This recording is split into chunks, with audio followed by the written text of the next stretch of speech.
strong and all right. Okay, now we have how to debate basic economics with me. All right, I think a lot of debaters kind of suck at debating economics, and there's a few reasons for this.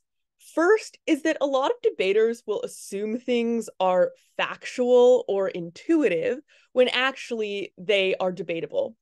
I think one argument that I see happen in debate rounds all of the time that nobody actually backs up with much substance is this argument about how the national debt is catastrophic. We'll get a lot of debaters and they'll say the impact of this is the national debt goes up. But then they don't actually tell us what the national debt going up means for real people. And that brings me into the second thing, is that debaters keep economic concepts too abstract. They think of them as theories and ideas rather than real life scenarios that determine whether or not people are able to pay rent or buy their groceries.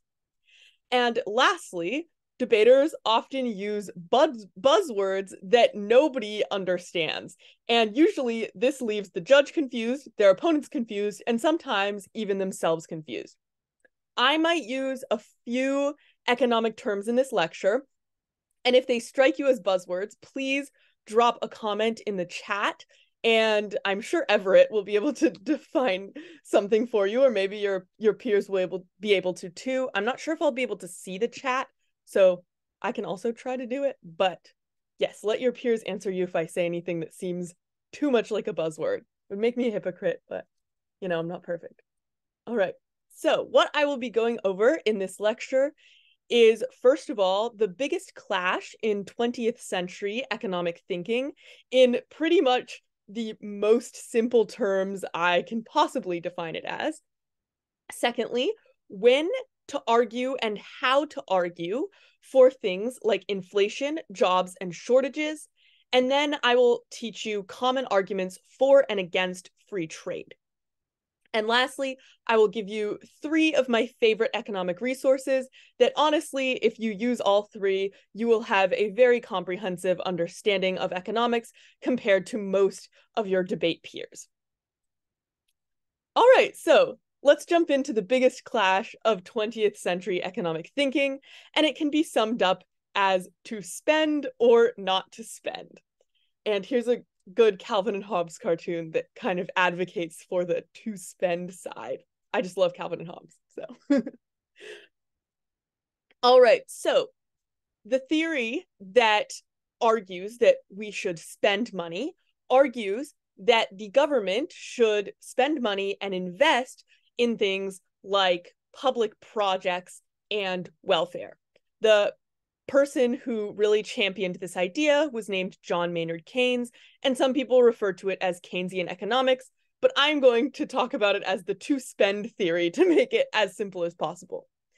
This theory argues that the economy's biggest enemy is unemployment, and we have to do everything to fight unemployment. And the way that we can fight unemployment as a society is through government spending and government investment. What this looks like in action, the prime example is FDR's New Deal, which helped us get out of the Great Depression. If you are not familiar with it, I would recommend a quick Google search now or later. All right, moving into the to not or not to spend theory. This gained popularity in the second half of the 20th century, following the great inflation of the 1970s, and it says that the economy's biggest enemy is inflation.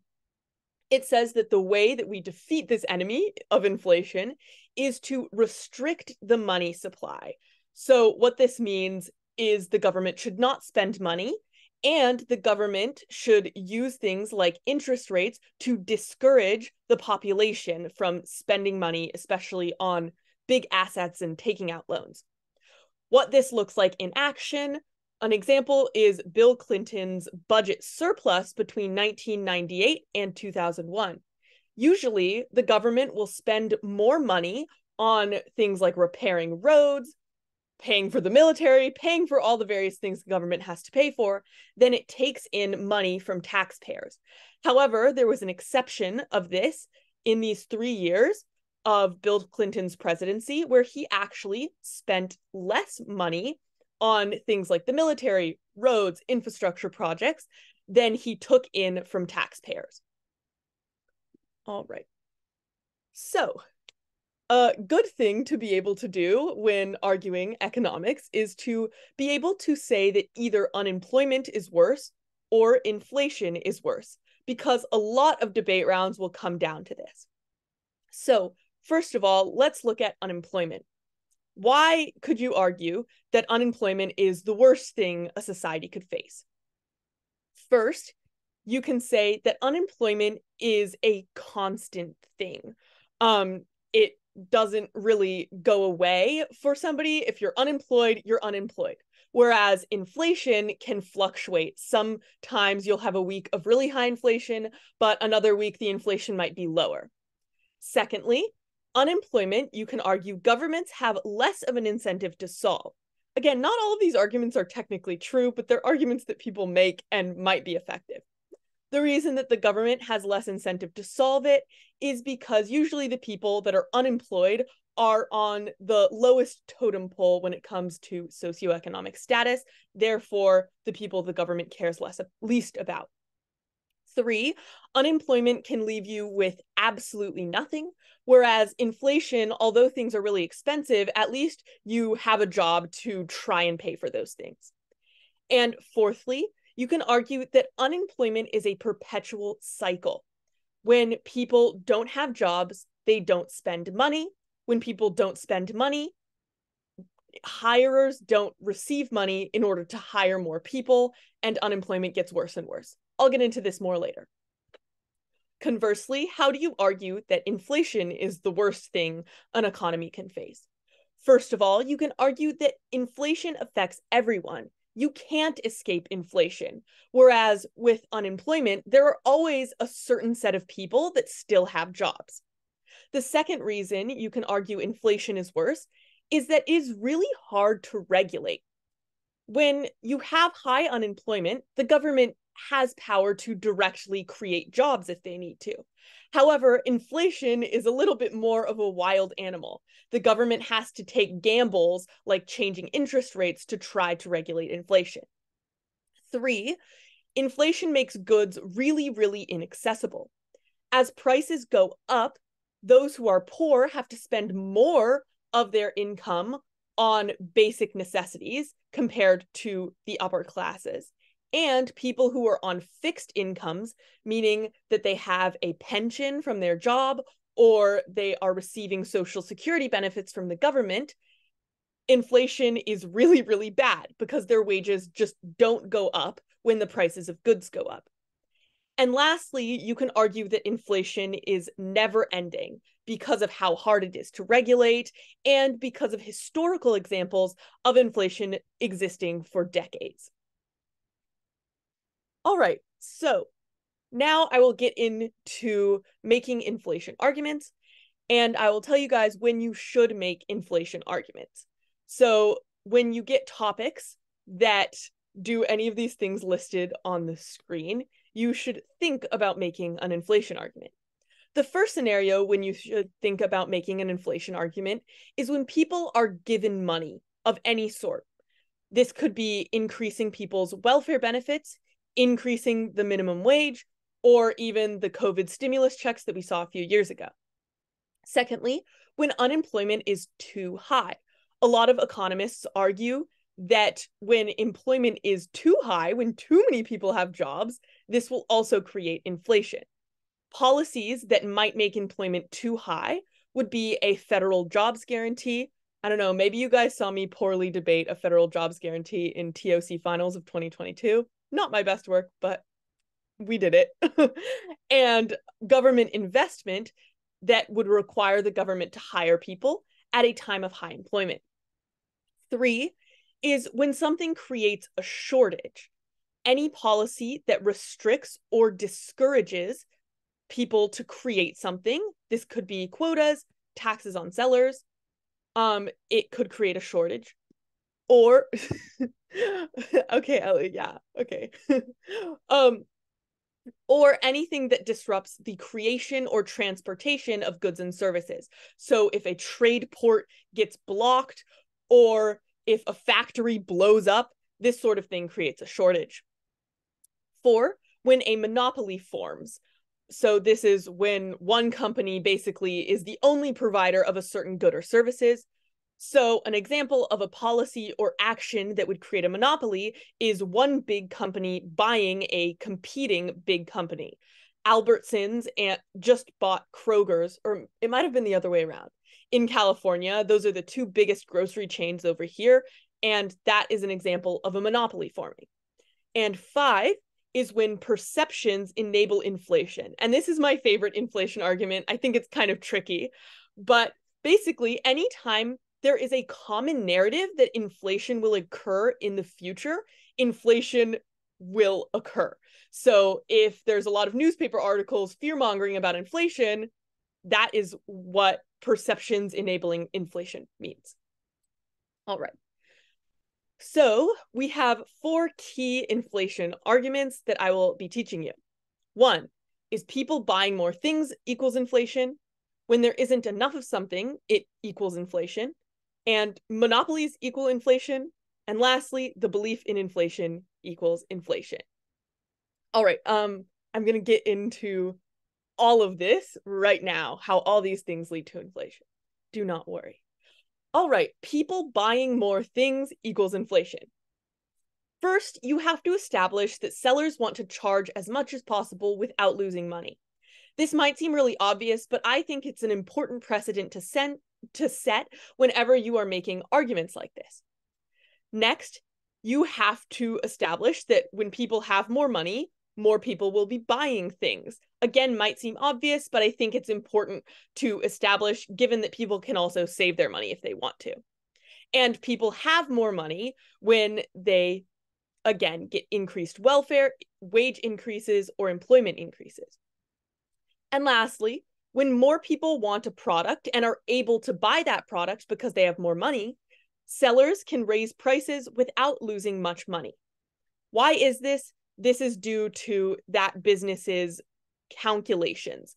They say, okay, well, we might lose a few customers if we raise the price on this good, but because the general population has more money, it's a worth it sacrifice because we'll make more money per each product that we sell. Other reasons that businesses can raise prices is if their product is rare, if their product is really popular, if people think that that product is worth a lot of money, or if that product is a necessity. People can't stop buying it, also known as inelastic goods like diapers and vacuums, things like that. All right. The second inflation argument is when there isn't enough of something, it leads to inflation. First, you should establish that society sometimes runs out of things. And you see a few reasons as to why that is on the screen. I think I have to go a little faster, so I might leave some things up for you to read. And when society runs out of things, a good becomes rare. When a good is rare, it goes to the highest bidder. This means that if I only have one chocolate cake to sell, but I have 5 people that want to buy a chocolate cake, the person that offers me the most amount of money for that chocolate cake thus gets the chocolate cake. This can push up prices across an economy when there isn't enough of something for a certain period of time. All right, next we have a monopoly leads to inflation. Again, you should start out by establishing that sellers want to charge as much as possible without losing customers. Next, you need to establish that competition is what keeps prices low. If I am trying to start my baked goods business, but I have my neighbor who's also trying to start their baked goods business, I shouldn't charge too much more than my neighbor for my baked goods, and my neighbor shouldn't charge too much more than I do for their baked goods, or else nobody is going to want to buy that. So multiple people selling things in a market is what keeps prices relatively low. And when there is a lack of competition, or when a monopoly forms, sellers will charge very high prices because they can make as much money as possible because they're the only person supplying a certain good. People can't look elsewhere for cheaper things. All right. And fourthly, we have the belief in inflation leads to inflation. Again, we should establish that sellers are always looking for a reason to raise prices. Second, we can establish that certain events make people predict inflation. If any of you guys keep up with the news, which I assume most of you do, you can see that there are a lot of articles about how Biden's student debt forgiveness will increase inflation, or how the Russia-Ukraine war is going to raise oil prices. These events and this talk about how these events are going to raise prices give sellers an excuse to raise prices. They know that the general public isn't going to be shocked or angry if they raise prices because everybody's expecting it and everybody is predicting it. When all or most sellers in an industry decide to raise prices, there isn't really much consumers can do. They just have to pay for more expensive goods. One point that I think is important to note is that if all sellers explicitly decide to raise prices together, that is illegal. And that's a possible rebuttal to this. However, it is pretty hard to prove that a bunch of sellers all kind of worked together to raise their prices simultaneously. So that's a little aside. All right.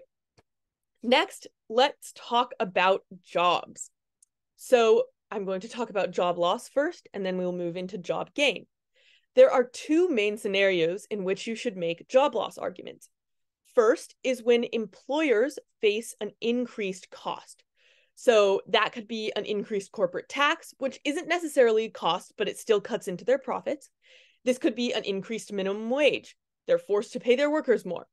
Or if input costs go up, meaning the materials that they use to produce their good and service increases.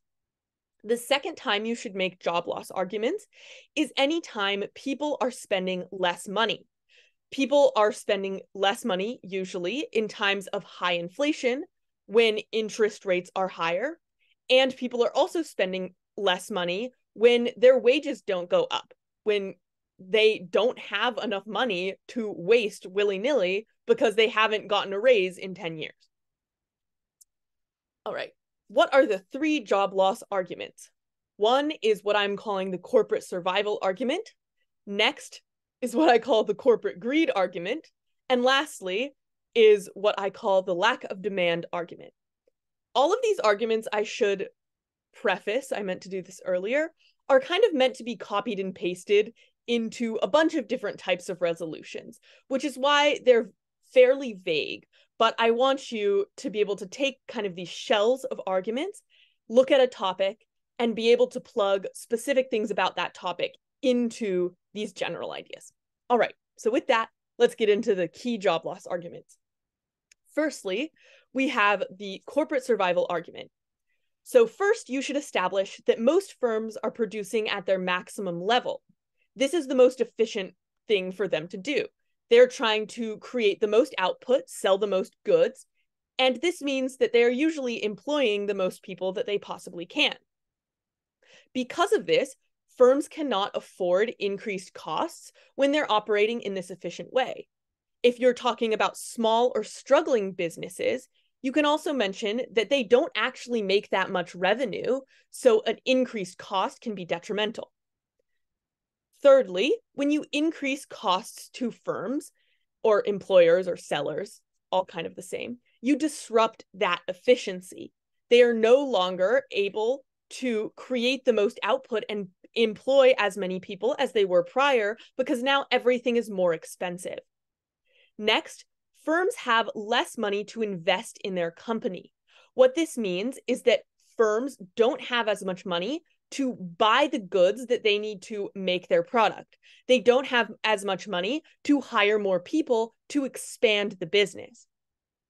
And lastly, this means that when firms have fewer goods or services to produce and sell, they have fewer people to employ. And again, it is worth noting that if you're talking about a particularly small or struggling business, this might not just mean that they fire a few people.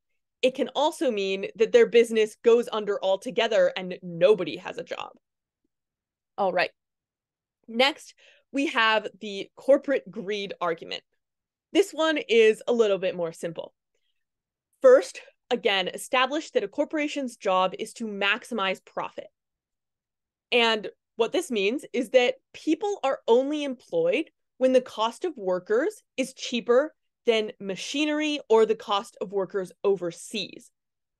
So when you increase costs to firms, when it comes to raising the minimum wage or making them give their workers more benefits, people will lose their jobs to less expensive alternatives. These alternatives could be robots, or these alternatives could be workers in another country. All right. And lastly, we have the lack of demand argument. In order for people to be employed, people have to be buying things.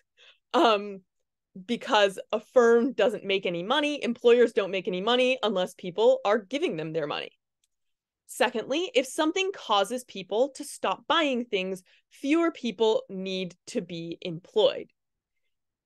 Things that cause people to stop buying things, again, are if their wages are really low, if there's a lot of poverty, if inflation is high, if interest rates are very high, or if they are unemployed. Thirdly, people will get fired from their jobs because people will no longer be buying things. The firm doesn't have to have as many workers. If a firm has 7 workers, but the general population is only buying enough for 4 people to have to work in a given day, that means that 3 people lose their jobs. And this creates the endless cycle. When fewer people are employed, fewer people are buying things. That means that fewer people are required to make things for people to buy, and they get fired and the cycle begins. All right. Now let's go on the flip side. When do people gain jobs? There are 3 main job gain arguments. One is when the government spends money on something. This is very simple. The government is repairing an old bridge. They need more people to do that. Secondly, when corporations maximize their profits. This can occur when a corporate tax goes down or when they can get goods for lower prices. And thirdly, when people have more money, when wages increase and when government gives people things like COVID checks, or when you see increased welfare. You'll see that a lot of the arguments I present in this presentation almost completely contradict themselves, but that's kind of the point. I'm trying to teach you how to argue both sides of any issue. All right, 3 key job gain arguments. 1 is investment leads to job gain. 2 is maximizing profit leads to job gain. And 3 is increased demand leads to job gain. First, investment leads to job gain. Again, very simple. When the government or any individual invests in a project, people need to carry that project out. That means that the government or whoever employs people to carry out that job. Very straightforward. Secondly, maximizing profits leads to job gain. First, again, establish firms want to be as big and make as much money as possible. This means investing in their company, taking all necessary measures to create more products. This usually includes purchasing more goods to create their product and hiring people to create that good or service. When corporations have more money, they invest in themselves more. This investment leads to higher employment because the business grows. The business has more people to employ, they're selling more goods, all of that good stuff. And lastly, increased demand leads to job gain. This is how you can argue an increased minimum wage or increased workers' benefits leads to job gain and not job loss. So, again, firms want to create as much of a good and service as people will buy. When everyday people have more money in their pockets, they will buy more things. This means that firms are going to produce more because people want more. And in order for firms to produce more, they must hire more workers to carry out that work. All right, that's all it is for jobs. And now we will get into shortages. So there are a few times that you should make shortage arguments. when something makes producing a good less appealing. This could be price controls. Rent control is probably the most popular example and also the most popular example in debate. A windfall tax, which means a tax on a corporation's profits. A tax on the producer, which taxes a producer, requires the producer to give the government a certain amount of money for every unit of a good they sell. And increased regulation. So saying cars have to have all these different amenities might make it less appealing to make cars. And secondly, when an industry doesn't have enough support. This could be when subsidies are taken away. Subsidies are when the government gives a industry money in order to keep that industry going. When people stop buying something, maybe it just loses popularity, or when an input cost gets really high. All right, 2 key shortage arguments that I will go over. Lack of incentive leads to shortage, and lack of government support leads to shortage. First, lack of incentive leads to shortage. So first, establish that firms only produce what is profitable to produce. This is because nobody wants to enter a dead market, and if your business is failing, you're probably going to try to produce something else. So this means that firms will only produce things where the effort and money going in is worth the profit going out, aka things that they can get the best bang for their buck for. Certain regulations make producing less worth it.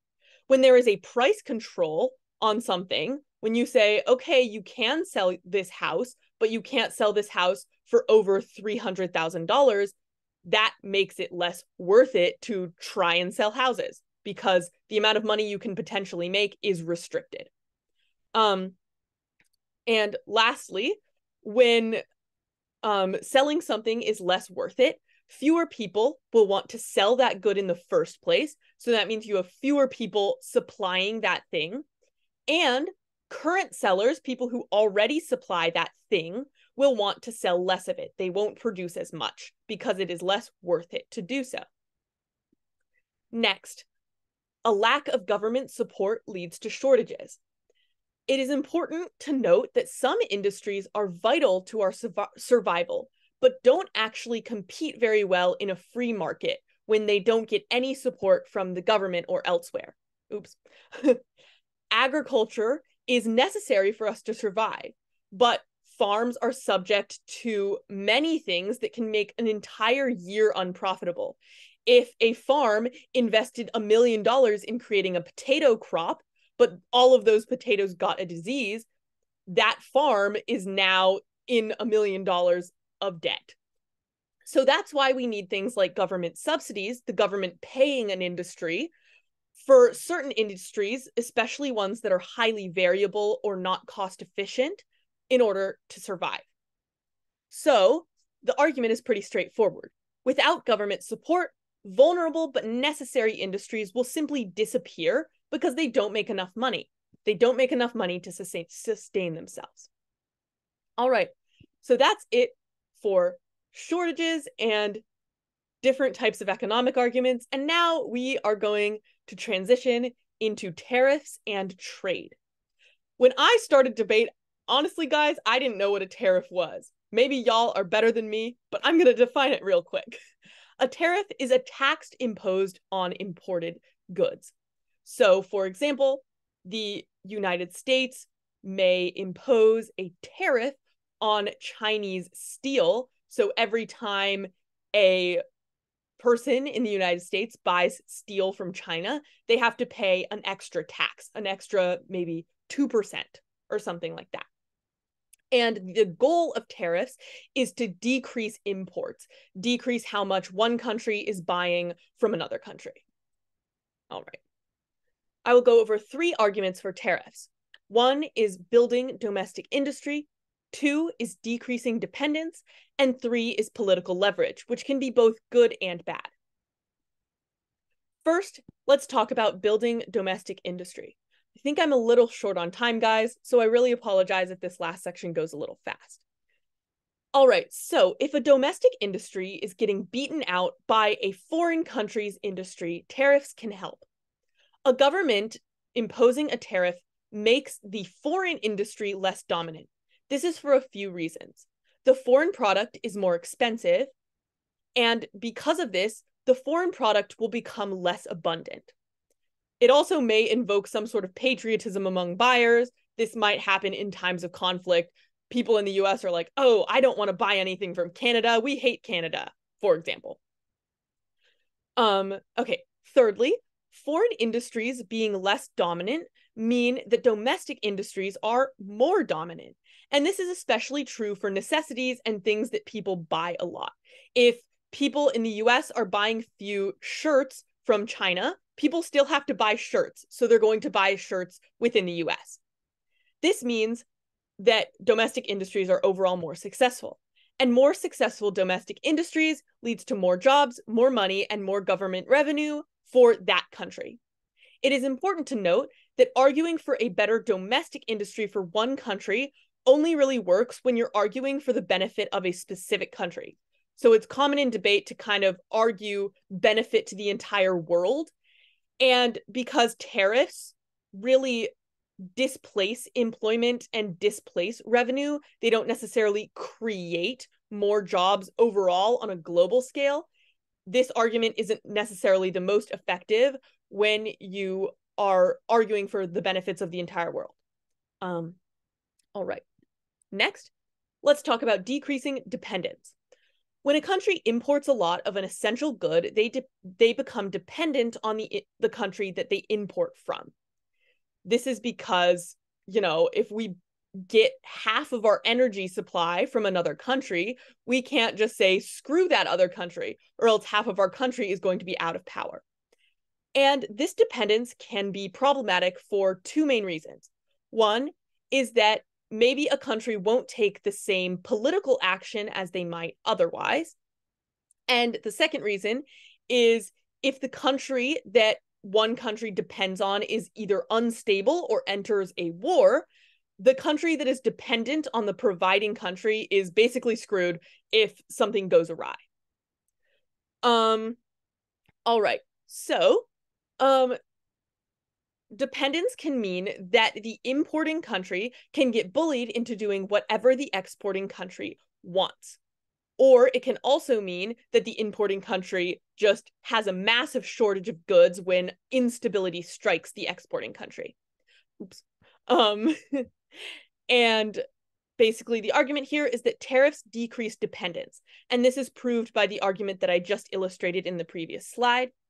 And decreased dependence on another country equals increased autonomy for whatever country is in question. All right.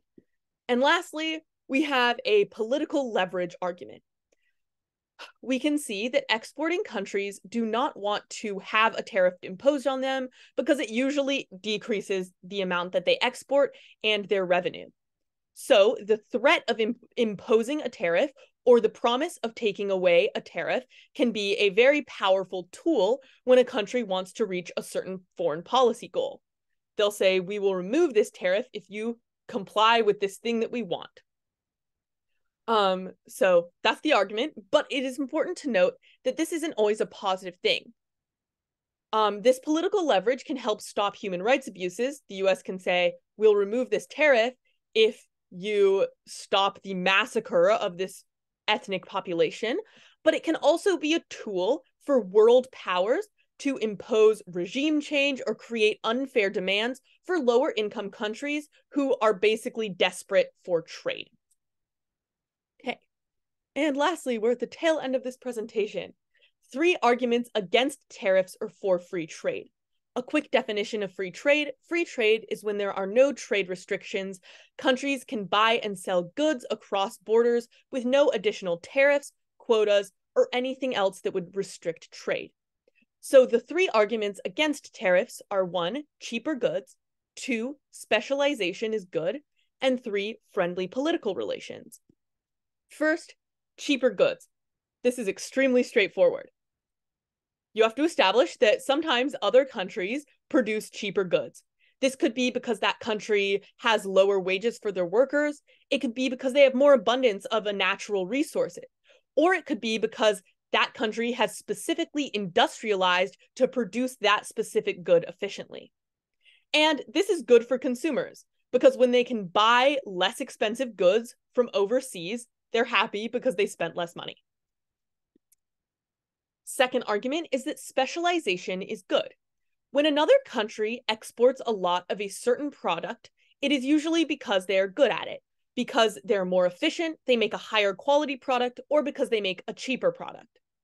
This often means that one country ends up producing the majority of the world's cars, microchips, olive oil, etc. When there is free trade, when people can buy and sell freely between countries, everybody buys their goods from the best producer and not from the countries that do a worse job. This can mean that that country gets even more skilled at producing that good and makes them even better.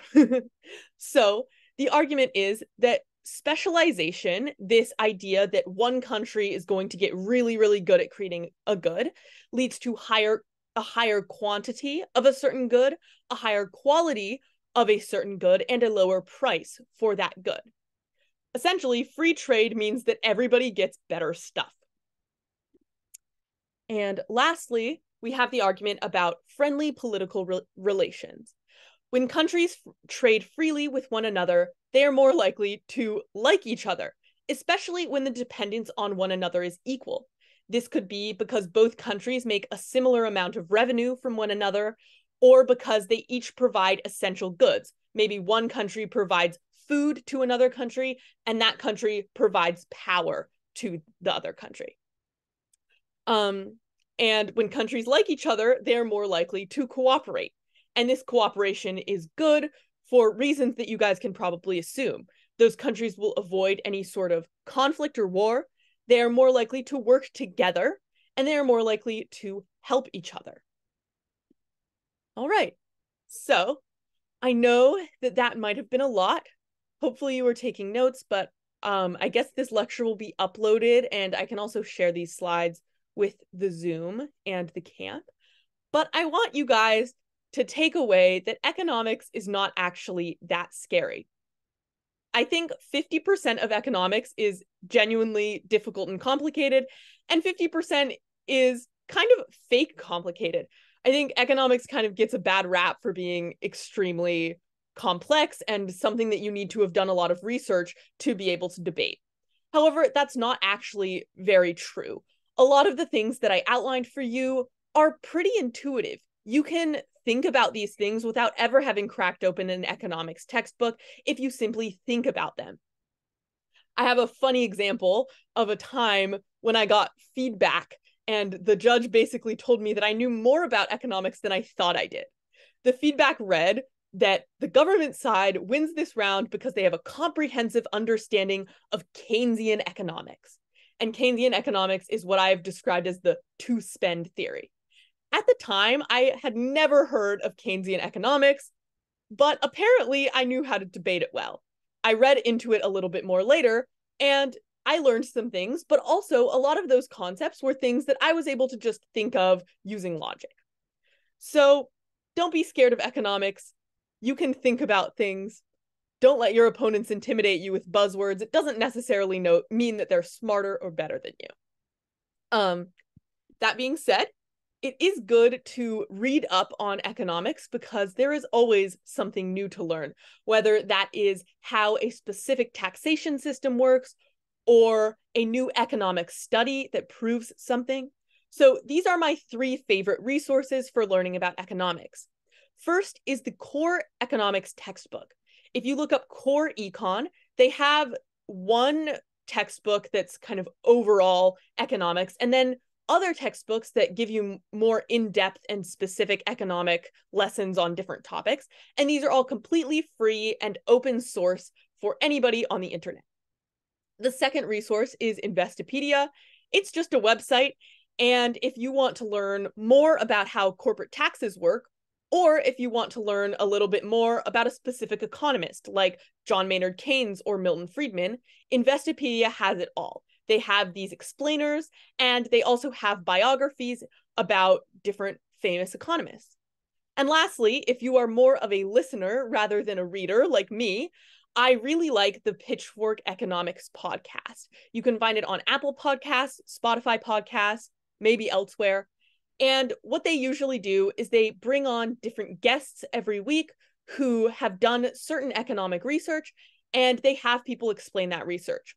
Sometimes they also have government officials come on the show and explain how certain economic systems work. It is really, really great for learning about relevant economic issues as well as the studies that back up people's opinions on those issues. All right, so that's all I have for you guys. I think it is lunchtime, but if anybody has questions, I would love to answer them right now. Otherwise, Yeah, just a comment on those resources. yeah. The core economics textbook is great.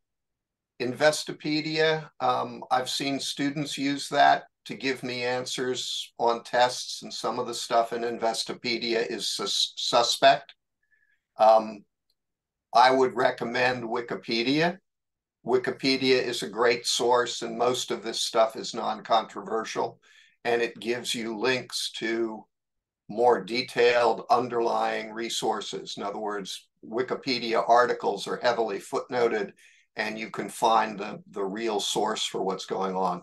But the core economics textbook is put together by a consortium of an international consortium of economists. So it's not just a US perspective. It's an excellent, excellent source.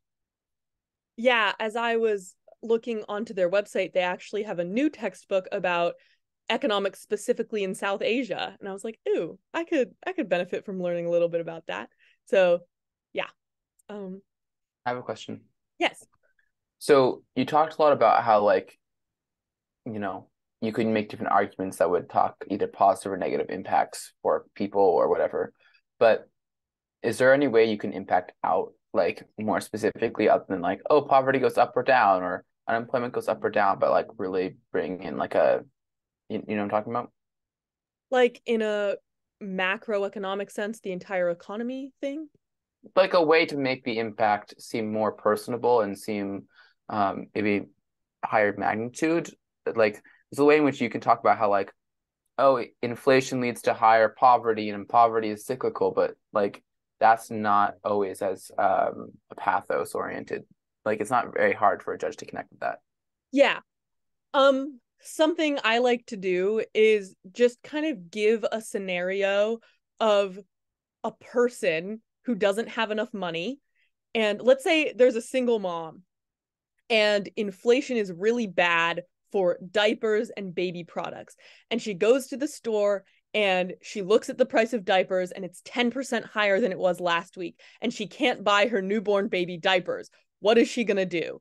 Both her and the baby are screwed, basically. So, kind of telling stories like that of what inflation looks like to the everyday person when they're walking around and trying to spend their money. Does that answer your question? Yeah. All right.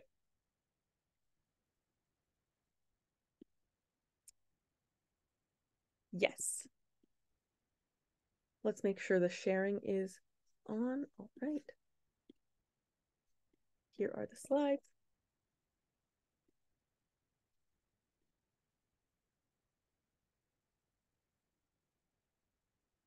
And Everett, I also invite you to answer questions if you have any input. Or I don't even know if people have more, but.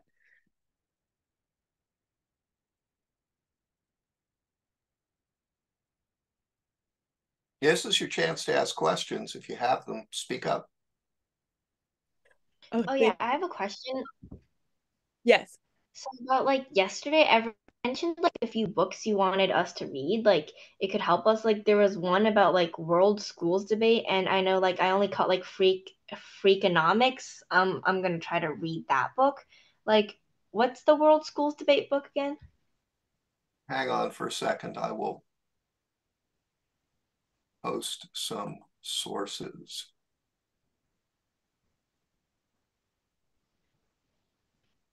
Also, Everett, I don't know. I think I already told the people, but I won't be back for the rounds. So if you have to update, because I won't be there for pairings, let me know.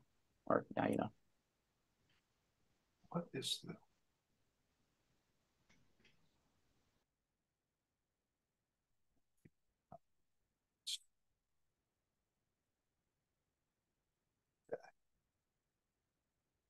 I'm going to post something in the chat, which may be dangerous, okay?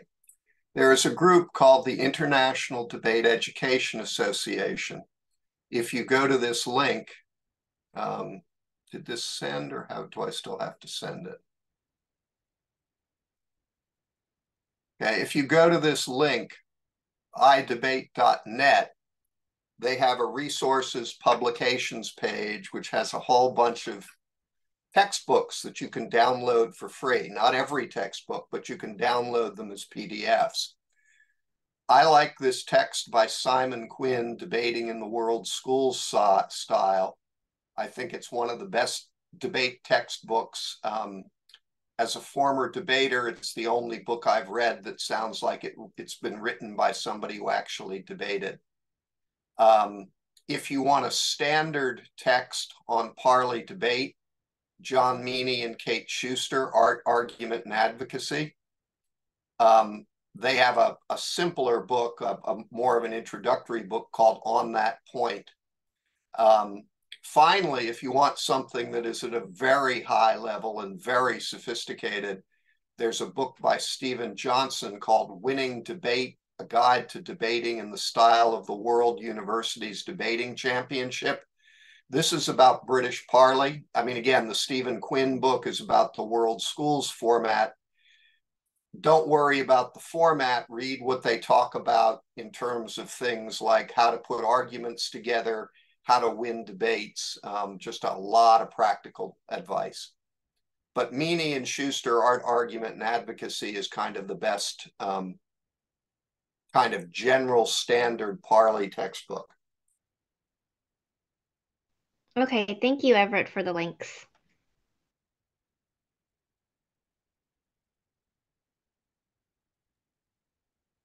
All right, anything else I encourage you guys to say out loud or put in the chat?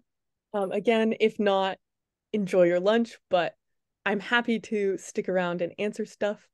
And Everett is way more expert than me, so he can probably. No, that was very good. I didn't see anything I really disagreed with. There's some nuance here and there.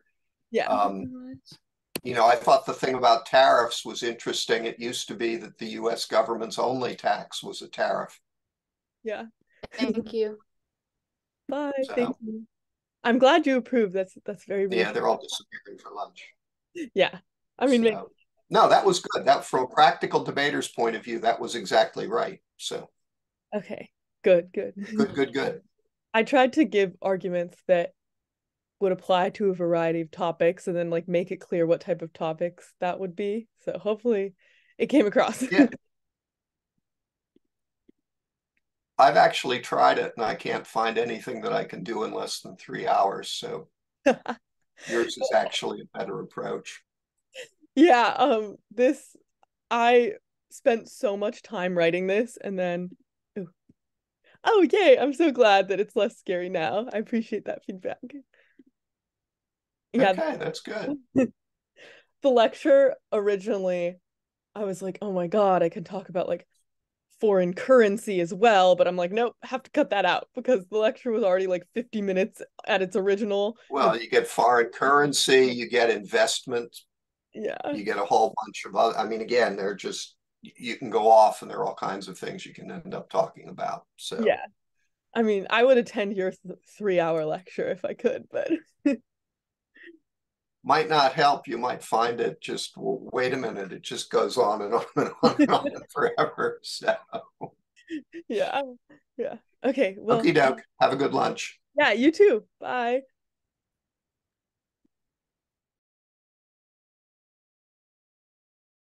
Connor, I don't know if you're there. I'm gonna dip out. If you are there, bye.